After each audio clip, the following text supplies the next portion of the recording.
La Municipalidad de Santa Cruz del Quiché informa.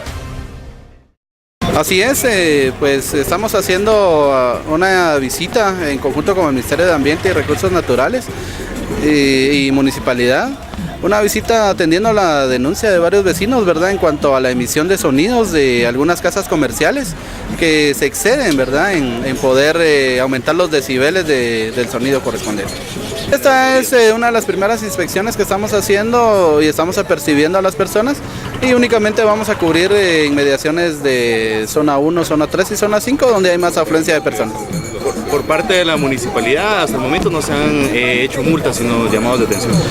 Precisamente conforme nos marca el andamiaje legal y constitucional, estamos haciendo en primer lugar el apercibimiento correspondiente para luego si las personas o los comerciantes siguen infringiendo, pues entonces ya se hará tanto la imposición de multas como el comiso de estos aparatos reproductores de la voz y el sonido. Estamos coordinando con la Municipalidad de Santa Cruz del Quiché a través de la Comisión de Fomento Económico, Turismo y Medio Ambiente para velar con respecto a traer un aparato que se llama decibelímetro, que sirve para medir la intensidad del volumen. En este caso pues hay denuncias en la municipalidad por parte de personas y vecinos que se quejan de que la música es muy ruidosa, ¿va? Y esto definitivamente afecta al sistema auditivo.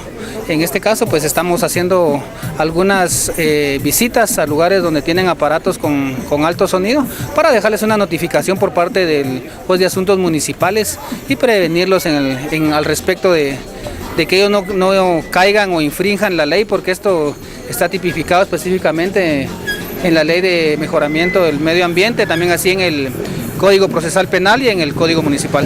¿Cuál es lo permitido en cuanto a la medida para poder colocar la música? Bueno, en este caso pues se tiene un promedio, una media de 80 decibeles, que es la medida por la cual se puede ver la cantidad de volumen que emite un aparato.